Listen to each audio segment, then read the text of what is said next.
Call. Call.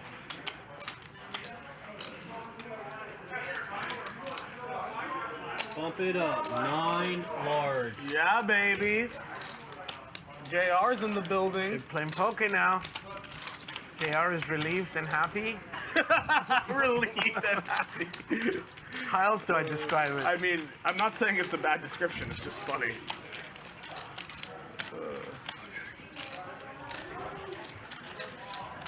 Hey, Tita, can I get 2 more of those?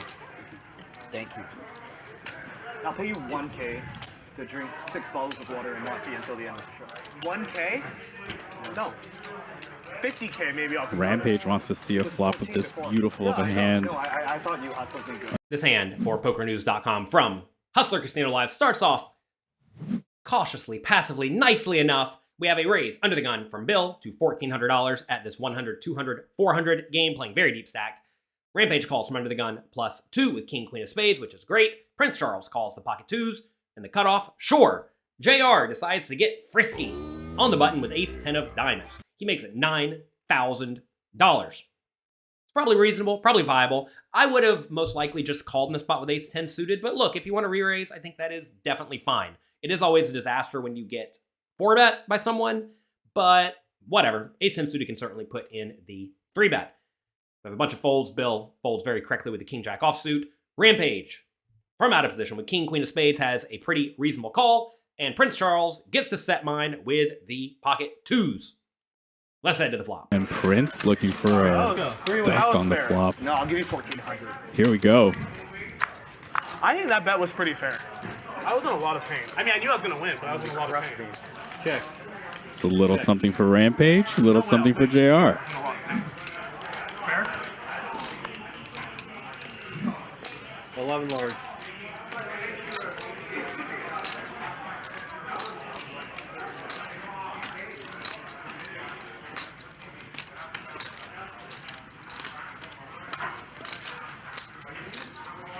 Two fan favorites, JR and Rampage, gonna collide here.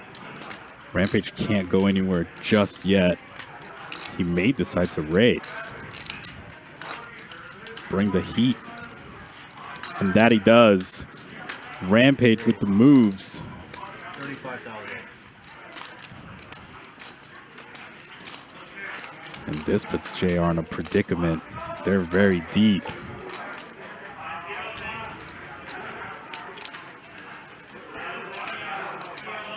Rampage gets had 7-8. Could have 9s, could have 6s. Nonetheless, we go to the turn. 100K in the middle. Rampage needs help. The flop comes 10, 9, 6. 1 diamond, 1 spade. JR has top pair, top kicker with the backdoor nut flush draw. What more do you want in life? Rampage has a gut shot, 2 overcards, and a backdoor flush draw. That's also pretty much the nuts. Checks over to JR, as it very often will in this situation. With Ace 10 in the spot, I think betting small is fine. I think a lot of people make the error of betting way too big in multi-way pots. And to be fair, if your opponents are going to be very calling stationy and very loose in multi-way pots, then betting big with your hands that are almost always good but very vulnerable, like top pair, top kicker, could be good. But from a GTO point of view, you usually want to use relatively small bet sizes in general in multi-way pots, especially when you do not have a whole lot of the nut hands. And if you think about JR's range, he probably doesn't have a whole lot of hands like pocket 10s, pocket 9s, pocket 6s, or 8-7, whereas his opponents may have all of those. So because of that, I think he does usually want to err on the small side. So far, so good. Over to Rampage. King, Queen, 2 overcards, and a gut shot, and a backdoor flush draw. I think he needs to continue against the small bet. This is always a rough spot with Prince Charles in the middle, who could just randomly have the nuts. But I think putting in a raise in this situation is good, because that's going to allow you to apply a lot of pressure on a lot of turns. The problem with checking and then calling is that if JR does have some sort of marginal made hand, like his Ace 10 when the turn is a innocuous random card, even a kind of bad card, JR can just check it back on the turn and then call any river bet and his life's easy. But if you put in a check raise immediately on the flop, now if the turn makes the board scarier at all for a hand like top pair or an overpair, Rampage can probably apply a pretty good amount of aggression and pick up this pot. So I think with hands that generally lack showdown value, but have a decent chance to improve to either the nuts or a hand that's almost always good, like this king-queen, with a backdoor flush draw, this is a pretty nice spot to put in the raise, as he does to $35,000. I love it. Over to JR, he's in a bit of a pickle. I think he just has to call. This is a tough spot because, considering what I already said about Rampage's range, he's going to have all the sets available in his range. Not pocket 10 so much because JR blocks that, but he could also easily have 8-7 suited, maybe even 10-9 suited. So this is a spot where just by facing the check raise, JR is already in a pretty dicey scenario.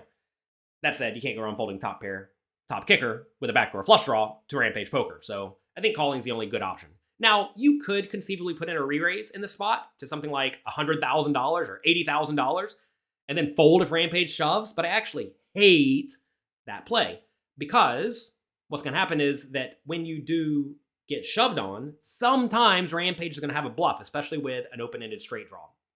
And if you do re-raise this hand on the flop and then face a shove, it's a disaster.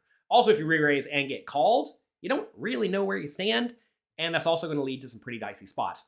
When you have a hand that's almost always good for a small or medium pot, but not good for a lot of money, you're going to find that you usually do not want to re-raise. And for that reason, JR has a pretty clear call. Let's head to the turn. That's a great card for JR. Makes it less likely that Rampage had a set. Rampage left with king high and 22% and dream. Does he give this up?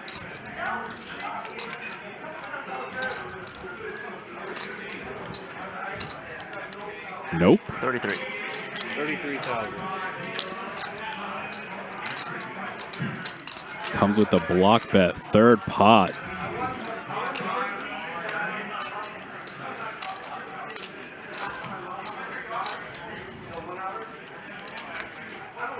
Easy call for JR.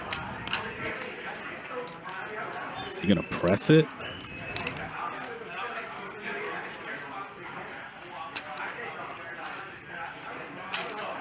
Ball, 33. Rampage in a stranglehold. The turn is the 9 of Hearts, which is an interesting card because neither player should really have all that many 9s, if you think about it. And the player who is more likely to have a 9 is probably just going to be Rampage, because he could easily have a hand like 10-9, or a hand like 9-8 or 9-7 that decided to get a little bit aggressive with a check raise. JR probably would not re-raise a whole lot of hands containing a 9 before the flop, and if he did, he probably would not continuation bet them on the flop. So this is a spot where I think, even though neither player has a ton of 9s, I think Rampage probably should just continue betting with his hands that are almost always good, but vulnerable, also some nut hands, and then also some draws that completely lack showdown value. Which, you know, funny enough, this king-queen is actually a pretty good draw. It only really loses to hands like ace-8 and ace-7 that JR could conceivably have that are also draws. But I do think it's probably reasonable to go ahead and make a turn bet with the idea that you're probably going to be blasting the river, essentially trying to say that you have either the straight, which is a hand you probably do want to continue loading the money in with, or a random 9, like 9-8 or 9-7. So I like it. Rampage goes for a solid 33,000 bet for about a third pot.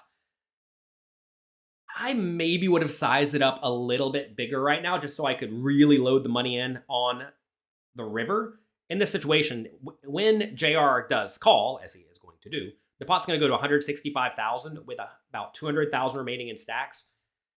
I think I probably would have preferred to set up just a very nice river shove for something like 3/4 pot. But whatever, we'll see how Rampage plays this one. He does go for the small turn bet. I don't think he's going to have much fold equity at all on the turn, so when you do bet this size on the turn, you better be sure you're willing to go for it on the river. Another great card for JR.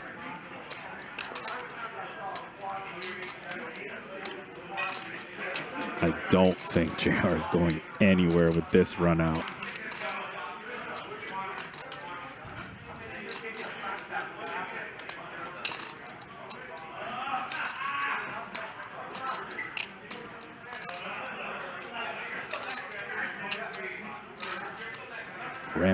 Rampage has all the heart, though.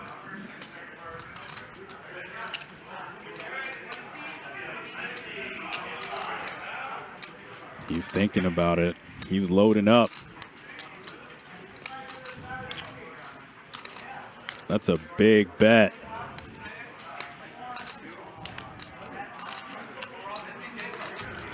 120. 120. That's 120,000. $120,000. The river brings a 6, which is a pretty interesting card because, again, neither player should have a whole lot of 6s. So the hands that were almost always good on the flop are still probably almost always good on the river. And Rampage is going to have far more of those super nut hands than JR is. Now the question becomes, would Rampage actually bet a hand like 8-7 on the river for $120,000? It is worth noting this $120,000 is kind of an interesting bet size because Rampage could have shoved, but he opted not to. This is something you will sometimes see when you are playing very, very deep stacked where like an all-in is reasonable, but someone chooses a non-all-in, but still big size instead. And look, I have not studied Rampage's strategies a ton on the river, even though we have reviewed a bunch of his hands, including some of his bluffs. And if you find that your opponents use very clearly different bet sizes on the river in specific scenarios, like perhaps maybe when Rampage is bluffing the river, he does not go all in. He bets just 2/3 of his stack. Whereas if he's value betting, maybe he bets all of his stack. You will find that some players, if they are not very aware of their strategy, will have very clear tells like that. I'm not saying Rampage does, but a lot of people will. Some people will also remember, hey, I value bet against JR in the past for all in. He called and he lost. And therefore, he's going to think that my all ins are value and my small bets are bluffs. Therefore, I want to make sure next time I either do the same thing or mix it up because I'm trying to figure out how JR is going to view my strategy. I try to not really play that way. I try to instead just use one size for the most part if I'm playing against good, strong, sophisticated opponents. But there's a lot of room to exploit players who will have very clear errors in their game. Again, not saying any of these players have any of these errors, but if you know your opponents, let's say, will always fold to an all-in, but will always call a small bet, well then bet small with the nuts and bet big all-in as a bluff. Life's easy when you know what your opponents are going to do wrong, but very rarely do you know what they're going to do wrong. Anyway, Rampage goes for this $120,000 bet. I love the bluff. You have to bluff. You certainly can't check. Let's see if JR can find the call. This kid has all the heart. This run out did not favor him. I don't think JR is going to fold. But we've seen crazier things before. The chat, the State Kings holders, all rooting for Rampage. JR is giving it some thought, as he should. One thing that's worth noting is that earlier in this stream that JR was clearly aware of, Rampage ran a big bluff that failed. It did not work. Okay? Knowing that, should that impact JR's play here on the river? Should he be more inclined to fold or call, or should it just not matter? Take a second, think about it, and let me know in the comment section below if it would impact your decision one way or the other.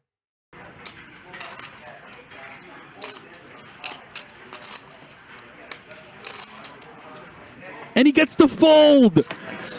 Rampage, you animal! And he shows the bluff. Oh, he shows the king of spades.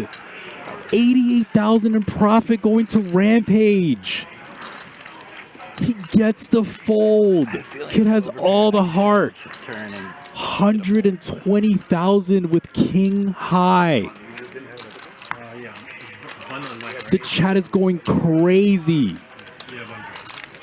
I do not think the recent past should matter all that much when you're playing against good, strong, sophisticated opponents.